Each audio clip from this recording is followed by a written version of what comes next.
Sir, सेवा रस्त्या संदर्भात आता पाहिलेलं तर सत्ताधारीमध्ये असणारे भाजपचे आमदार केळकर, संजय केळकर यांनी थेट फडणवीसची भेट घेतलेली आहे काही संकुलन घेऊन. मात्र तुम्ही त्या अगोदर देखील पत्रव्यवहार केला होता आणि आता पुन्हा तुम्ही देवेंद्र फडणवीस यांना आता पत्रव्यवहार करून सूचना दिलेल्या आहेत. येणाऱ्या काळात उद्रेक देखील होऊ शकतो. कसं बघता, अनेक ठिकाणी यावेळेस ऍक्सिडेंट देखील झालेत आणि लोकांना आता रस्ता म्हटलं तर घोडबंदरवरती प्रवास करणं थोडं अवघड झालं. तुम्हाला माहिती असेल, या घोडबंदर रस्ता म्हणजे जो फाउंटन पासून ते माजिवड्यापर्यंत हा येणारा जो रस्ता आहे, पूर्वी या रस्त्याला मला वाटतं 1995 साली या ठाणे शहरामध्ये एक संकल्पना आली की त्यामध्ये सर्व्हिस रोड त्या ठिकाणी मोठ्या रस्त्याच्या बाजूला असले पाहिजे आणि ते सर्व्हिस रोड त्या ठिकाणी डेव्हलप झाले. संपूर्ण मला वाटतं घोडबंदर तुमचा जो गायमुख ते माजिवड्यापर्यंत काही प्रमाणामध्ये ते सर्व्हिस रोड झाले नाही, कारण तिथे फॉरेस्टची लँड होती. आणि त्यानंतर हे सर्व्हिस रोड झाल्यानंतर आता मेट्रो आली. आता तुम्ही बघितलं असेल की ह्या संपूर्ण रस्त्याचं मायबाप मला वाटतं 3 ते 4 लोक आहेत. उदाहरणार्थ फाउंटन ते गायमुख हा जवळजवळ 4 किलोमीटरचा रस्ता आहे. या ठिकाणी मीरा भाईंदर महापालिकेच्या अखत्यारीत तो दिलेला आहे. त्यानंतर तुम्ही बघितलं असेल गायमुख ते कापूरबावडी हा जवळजवळ 10 किलोमीटरचा रस्ता आहे. हा ठाणे महापालिकेला हस्तांतर केलेला आहे. त्यानंतर कापूरबावडी ते माजिवडा 600 मीटरचा हा जो रस्ता आहे हा मला वाटतं सार्वजनिक बांधकाम खात्याला दिलेला आहे. आणि माजिवडा ते अप टू मुंबईपर्यंत हा रस्ता जो आहे तो MMRD त्याची देखभाल करते. आज कित्येक वेळेला या रस्त्यावरती ऍक्सिडेंट होतात, कित्येक लोक त्या ठिकाणी मृत्युमुखी पडलेले आहेत. आणि आता तर तुम्हाला माहिती आहे 2024ला या रस्त्याचं जेव्हा काम सुरू झालं तेव्हा आमचे सन्माननीय घोडबंदरचे लोकप्रतिनिधी नरेश मणेरा यांनी हरकत घेतली होती. त्यानंतर आम्ही स्वतः आयुक्तांना पत्र दिलं, आयुक्तांकडे शिष्टमंडळ घोडबंदर रोडचं घेऊन गेलो होतो की तुम्ही हा सर्व्हिस रोड बंद करू नका. कारण या घोडबंदर रस्त्यावरती तुम्ही जर बघितलं असेल आजूबाजूला त्या ठिकाणी जवळजवळ 10 लाखाची वस्ती आहे, नवीन ठाणे शहर बसलेलं आहे. आणि अशा परिस्थितीमध्ये उद्या जर काही इमर्जन्सी झाली, तुम्ही बघितलं असेल तिथे हॉस्पिटल्स आहेत, जवळजवळ शाळा कॉलेजेस आहेत, मोठमोठे इंजिनिअरिंग कॉलेज आहेत, चर्च आहे. अशा असताना सुद्धा मोठमोठे गृह संकुलन आहेत. आणि अशा परिस्थितीमध्ये तुम्ही जर बघितलं उद्या काही इमर्जन्सी झाली, उद्या काही अँब्युलन्स तिथून जायची असेल त्या सर्व्हिस रोडवरनं ती जायची. घोडबंदर रोड समजा जाम झाला ट्रॅफिकमध्ये तर हे सर्व्हिस रोड उपलब्ध होते. परंतु आता हे सर्व्हिस रोडच त्या ठिकाणी काढण्याचा तुगलकी निर्णय यांनी घेतलेला आहे. आणि तुम्ही बघितलं असेल जर हे सर्व्हिस रोड काढले हे संबंध 10 लाख लोक असलेली वस्ती त्या ठिकाणी इमर्जन्सीसाठी जाणार कुठे? फायर ब्रिगेडची गाडी कशी जाऊ शकते? आज तुम्ही बघितले असेल घोडबंदरवरनं तुमच्या फाउंटनवरनं इकडे यायचं असेल 2.25 तास त्या ठिकाणी लागतात. आणि तुम्ही बघितलं असेल त्या ठिकाणी गायमुख म्हणजे फाउंटन टू गायमुख ह्या रस्त्यावरती मला वाटतं 15 दिवसातून त्या ठिकाणी खड्डे बुजवले जातात. 15 दिवसातून. म्हणजे हा जनतेच्या पैशाचा अपव्यय आणि या कॉन्ट्रॅक्टरांचे आणि ह्यांचे खिसे भरण्याचे धंदे आहेत. दरवेळेला सांगतात काय त्या ठिकाणी की हे टेक्निक आहे, जर्मन टेक्निक आहे, US टेक्निक आहे, बेल्जियम टेक्निक आहे, असे वेगवेगळे टेक्निक देऊन टेक्निक करणारे काम कोण आहेत? ते ह्यांचेच माणसं आहेत, ह्यांचेच ठेकेदार आहेत. म्हणजे तो 24 तास सुद्धा खड्डा याची गॅरंटी हे लोक देऊ शकत नाहीत. करोडो रुपये ह्याच्यावरती खड्ड्यावरती हे झालेले आहेत. आणि तुम्हाला माहिती असेल आज तुम्ही बघितलं असेल घोडबंदर म्हणजे फाउंटन टू घोडबंदर आताच मला वाटतं दीड महिन्यापूर्वी त्या ब्रिजेसचं उद्घाटन झालं आणि त्याच्यावर सुद्धा खड्डे पडलेले. म्हणजे 48 तासामध्ये त्या ठिकाणी खड्डे त्या नवीन ब्रिजचं उद्घाटन केलं त्यावेळेला झालेले आहेत. आणि तुम्ही बघितलं असेल आज त्या घोडबंदर मधले रहिवासी तिकडचे सर्व जागा सोडून त्या ठिकाणी शहरात किंवा इतरत्र बघतायत. कारण आज त्याचं भवितव्य त्या घोडबंदर वाशांचं एकदम अंधारात आहे. आज स्वतः त्या ठिकाणी तिथे राहणारे रहिवासी लोक आहेत, ते त्या ठिकाणी आंदोलन करतायत. मला वाटतं रात्री 12 वाजता उपमुख्यमंत्री आणि या जिल्ह्याचे पालकमंत्री यांच्याकडे ते गेले असताना त्या ठिकाणी 12-12:30 नंतर त्या अधिकाऱ्यांना फोन करून, परंतु तुम्ही निर्णय एकदा मुख्यमंत्री असताना सुद्धा सांगितलं की हेवी व्हेकल्सना इकडे आणू नका. त्यानंतर तुम्ही उपमुख्यमंत्री झालात तेव्हा सुद्धा आदेश दिलात की ह्या सर्व ज्या काय, आणि त्याच लोकांना आश्वासन तुम्ही दिलेलं आहे घोडबंदरवासियांना की त्या ठिकाणी आम्ही सकाळी 7 ते रात्री 12 वाजेपर्यंत कुठलेही हेवी व्हेकल्स त्या ठिकाणी अलाव करणार नाही. हे तुम्ही सांगितल्यानंतर सर्व अधिकाऱ्यांच्या समेत काल सुद्धा मीटिंग झाली त्या घोडबंदर रहिवाशांच्या इथे, तिथे सुद्धा तेच तुम्ही सांगितलं. परंतु आज सुद्धा काही ठिकाणी या ठिकाणी मोठ्या हेवी व्हेकल्स या ह्याच्या ठिकाणी फिरतायत. कशाला लोकांना उल्लू बनवायचं काम करताय तुम्ही? हा, आणि आज तुम्ही बघितले लोकांच्या जीवाशी किती लोक मृत्युमुखी पडले. या मला वाटतं या 1.5-2 महिन्यामध्ये जवळजवळ 16 ते 17 लोक त्या ठिकाणी या रस्त्यावरती मृत्युमुखी पडलेले आहेत. त्याची जबाबदारी कोणाची आहे सांगा मला? हा, आणि त्या कॉन्ट्रॅक्टर, आणि तुम्ही विचार करा ना, आज जवळजवळ ह्या संबंध 4 किलोमीटर 10 किलोमीटर त्याचबरोबर 600 मीटर या रस्त्यांसाठी वेगवेगळे तुम्ही महानगरपालिका किंवा पीडब्ल्यूडीला जर दिलेला असेल तर दरवेळेला हे सांगितल्यानंतर तो आमचा रस्ता नाही, तो तुमचा रस्ता आहे, अशा पद्धतीने उत्तर दिले जातात. आणि या ठाणे शहराला कोणी वाली नाही. आज तुम्ही बघितलं असेल हे सर्व मशगूल आहेत. यांच्या स्वतःच्या ह्याच्यामध्ये स्वतः मुख्यमंत्री हेलिकॉप्टरनीच फिरतात अख्ख्या ठाणे जिल्ह्यात फिरायचं असेल तर. त्यानंतर आमचे दुसरे परिवहन मंत्री त्यांनी 15 दिवसापूर्वी या ठिकाणी पाहणी केली होती घोडबंदर रस्त्याची, आणि त्यांनी स्वतः आदेश दिला होता की या ठिकाणी तुम्ही हेवी व्हेकल्स घेऊन येऊ नका, अलाव करू नका.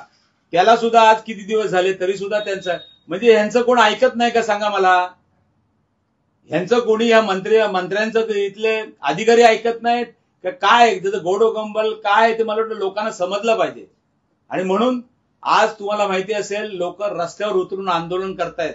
जे बिचारे कधी रस्त्यावरती उतरले नाहीत अशी माणसं रस्त्यावर येऊन आज त्या ठिकाणी जाब विचारण्याचं काम करतायत. आणि मला वाटतं लोक आता वैतागलेली आहेत. कधी काही असा मोठा स्फोट होऊ शकतो, त्याची सर्वस्वी जबाबदारी मला वाटतं या प्रशासनावर राहील. आणि मेन म्हणजे हे जे पालकमंत्री आहेत त्यांच्यावर ही जबाबदारी असेल. तुमच्या पत्राचं कुठेतरी उत्तर मिळणार का वाटतं? भाजपचे संजय केळकर यांनी देखील भेट घेतली. मला वाटतं मनसेचे आमचे अविनाश जाधव यांनी सुद्धा त्या ठिकाणी आंदोलन केलंय. त्यानंतर संजय केळकर त्यांनी सुद्धा या ठिकाणी त्यांची भूमिका मांडलेली आहे.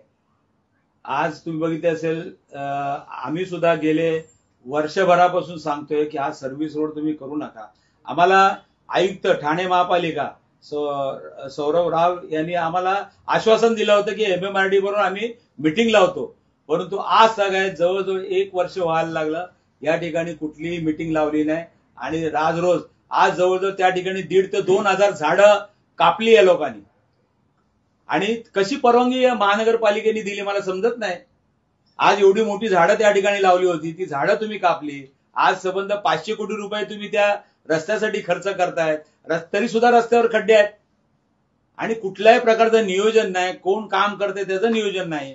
आणि अशा परिस्थितीमध्ये आज तुम्ही बघितलं असेल ठाणेकर त्रस्त झालेले आहेत. आणि या रस्त्यामुळे अख्ख्या ठाणे शहरामध्ये वाहतूक कोंडी निर्माण झाली आहे. कुठल्याही गल्ली बोळात जा त्या ठिकाणी ट्रॅफिकची मोठी समस्या आहे.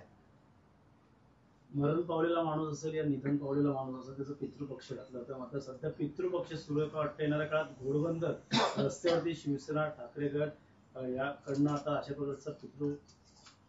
मला वाटतं यांना लाज लज्जा काही नाही. आज तुम्ही बघितलं असेल की वारंवार एखादा प्रश्न, आणि तुम्ही ठाण्यामध्ये राहता, तुम्ही लालबत्तीतून फिरता, तुमच्या मागे 20-25 गाड्या असतात, त्यामुळे तुम्हाला ते माहीत पडत नाही. परंतु आम जनता आज सर्वसामान्य स्कूटरवरनं जाते, स्वतःच्या गाडीने जाते, बसनी जाते, त्यांची अवस्था काय ती बघा ना. आज जो तुम्ही बघितलं असेल प्रदूषण किती वाढलेलं आहे. आज त्या घोडबंदर रोजी 1,500 ते 2,000 झाडं तुम्ही कापलीत, किती मोठा गुन्हा आहे तो. आणि असं असताना तुम्ही त्याला परवानगी देता. तुम्ही झाडं कशाला कापायची सांगा ना मला.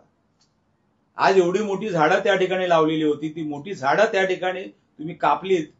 हे केवढं मोठं पाप केलेलं तुम्ही. आणि तुम्ही बघितलं असेल या ठिकाणी गेले 1.5-2 वर्षापासून ह्या घोडबंदरचा वाहतूक कोंडीचा प्रश्न या ठिकाणी निर्माण झालेला आहे, परंतु दरवेळेला वेगवेगळी कारणं दिली जातात. अहो तुम्ही खड्डे बुजवा ना, तुम्ही त्या कॉन्ट्रॅक्टरला सांगा कमी पैसे घ्या आणि लोकप्रतिनिधी पण सांगा कमी पैसे घ्या. आज तुम्ही बघितलं असेल की त्या ठिकाणी 24 तासामध्ये खड्डे उकडले जातात. कसलं तुम्ही काम करता तुम्ही सांगा ना मला. राज्याचे उपमुख्यमंत्री शिवसेना मुख्य नेते एकनाथ शिंदे अनेक वेळा त्यांचा किस्सा सांगतात गुवाहाटीचा. ते म्हणतात की मी डॉक्टर नसलो तरी मी ऑपरेशन करू शकतो, शस्त्रक्रिया केलेली आहे आम्ही त्यावेळेला. कुठले डॉक्टर आहेत ते? डॉक्टर असलो तरी शस्त्रक्रिया करण्यात. कुठले डॉक्टर आहेत ते? डॉक्टर आहेत का डॉक्टरेट मिळाले काय? बघा, गद्दारी करणं हे सोपं असतं, पण सर्वसामान्य जनतेची जी काय कामं आहेत ज्याच्यासाठी तुम्हाला लोकांनी निवडून दिलेलं आहे ते सर्वात महत्वाचं असतं. आज किती लोकांना तुम्ही या बाबतीमध्ये, आज ठाणे शहराची अवस्था काय बघा ना तुम्ही. आज त्या ठाणे महापालिकेची अवस्था काय झाली आहे. आज या ठाणे महापालिकेच्या कर्मचाऱ्यांचे कित्येक प्रश्न आहेत. त्या ठिकाणी पगार वेळेवर मिळत नाही, परिवहन सेवेचे हाल झालेले आहेत. त्या ठिकाणी ज्या काही शाळा आहेत त्या आमच्या शाळा ओस पडलेल्या आहेत. त्या ठिकाणी आज तुम्ही बघितलं असेल छत्रपती शिवाजी रुग्णालय आमचं आहे, त्या रुग्णालयाची अवस्था बघा काय चाललेली आहे. आज कुठलाही निधी पाहिजे असेल तरी त्या ठिकाणी आज निधी मिळत नाही. आणि अशा अवस्थेमध्ये महानगरपालिकेची अवस्था एकदम दयनीय आहे. आज शासनाकडून पैसे घेऊन त्या ठिकाणी काय काय ठिकाणी कामं केली जातात आणि त्या कामाचा पण दर्जा निकृष्ट दर्जाचा आहे. कोणी तिकडे त्या ठिकाणी पाहायला नाही. आज निवडणुका अजून गेले 5 वर्ष या ठिकाणी झालेले नाहीत. त्यामुळे आज ठाणे महापालिका असेल किंवा कुठल्याही महापालिकेमध्ये आज कुठल्याही पद्धतीने कामकाज चालू नये.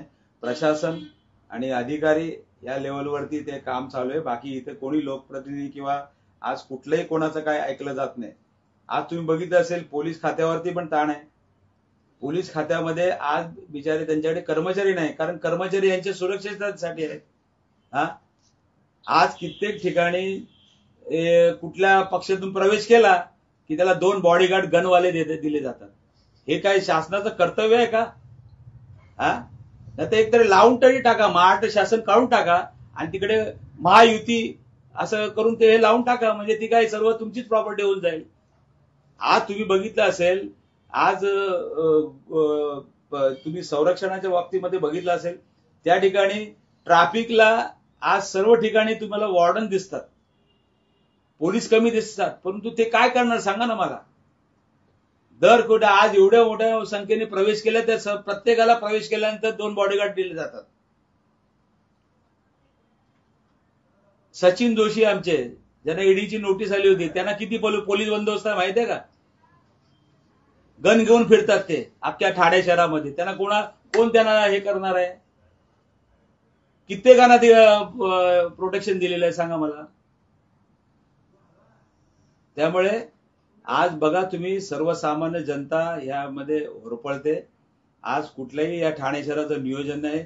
जे ठाणे शहर स्मार्ट सिटी मध्ये ज्या शहराचं नाव आलं होतं, त्यानंतर आज तुम्ही बघितलं असेल त्या ठाणे शहराची अवस्था काय झालेली आहे. आज तुम्ही बघितलं असेल वेगवेगळे अवॉर्ड त्या ठिकाणी आपल्याला मिळाले होते. आज कित्येक महानगरपालिकेच्या बाबतीमध्ये जर बघितलं, ही उजवी या ठाणे महापालिकेच्या माध्यमातून कित्येक ठिकाणचे मोठे विकास त्या ठिकाणी या ठाणे शहराने केलेले आहेत. आणि असं असताना ठाण्याची अवस्था काय झाली. अनेक वेळा घोडबंदर भागातला प्रश्न समोर घेऊन जात असताना कुठल्या प्रकारे त्याच्यावर ठोस निर्णय होत नाही. शिवसेना स्टाईलने यावरती आंदोलन केलं जावं का, नागरिकांची जनजागृती करून? मला असं वाटतं, तुम्हाला परत सांगतोय, हा मी मगाशी सांगितल्याप्रमाणे मोठा काहीतरी विस्फोट होईल आणि त्यावेळेला ही परिस्थिती हाताबाहेर गेलेली असेल आणि ती परिस्थिती आता मला वाटतं लोकांवरती या लोकांनी आणून सोडलेली आहे.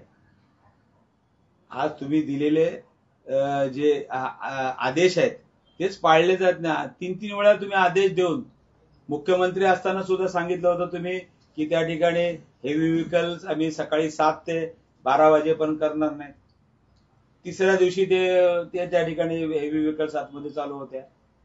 त्यानंतर तुम्ही परत उपमुख्यमंत्री झालात त्यावेळेस सुद्धा तुम्ही आदेश दिला होता की हेवी व्हेकल्स आतमध्ये आम्ही ठाणे शहरात देणार नाही 12च्या नंतर चालू करू म्हणून. ते तुम्ही ते सुद्धा आदेश मानले गेलेले नाही. आता तुम्ही तिसऱ्यांदा देत आहेत. एकदा परिवहन मंत्र्याने दिला म्हणजे तुमचं कोण ऐकत नाही का अशी परिस्थिती आहे का? त्यामुळे परिस्थिती फार गंभीर आहे. मला वाटतं लोक आता रस्त्यावरती उतरतील अशी परिस्थिती निर्माण झालेली आहे. सर, मीनाताई ठाकरे यांच्या शिवाजी पार्क मधल्या पुतळ्याची विडंबना झालेली आहे. त्या ठिकाणी उद्धव ठाकरे देखील गेले होते. कशा प्रकारे बघताय या संपूर्ण घटना? मला असं वाटतं ह्याच्यामध्ये शासनाचा हलगर्जीपणा दिसून येतो. कारण तुम्हाला माहिती असेल की त्या ठिकाणी नियमावली या ठिकाणी बनवलेली आहे. जेवढे पुतळे आहेत त्या पुतळ्याची देखभाल, त्याचबरोबर या संबंध पुतळ्याच्या याच्यावरती सीसीटीव्ही कॅमेरा आहे. या सर्व ठिकाणी कंपल्शन आहे. आणि आज तुम्ही बघितलं असेल आमचं खऱ्या अर्थाने महासाहेब हे आमच्या स्फूर्तीस्थान होत्या. आणि त्या बाबतीमध्ये आज शिवाजी पार्क सारखे एरियामध्ये जिथे छत्रपती शिवाजी महाराजांचा भव्य पुतळा आहे, हिंदू हृदय सम्राट बाळासाहेबांचं स्मारक त्या ठिकाणी आहे आणि मोठमोठ्या त्या ठिकाणी सावरकर स्मारक आहे. तो संबंध VIP असा एरिया आहे. आणि असं असताना ही जर घटना होत असेल तर दुर्दैव आहे. मला वाटतं शासनाने याची जबाबदारी स्वीकारायला पाहिजे.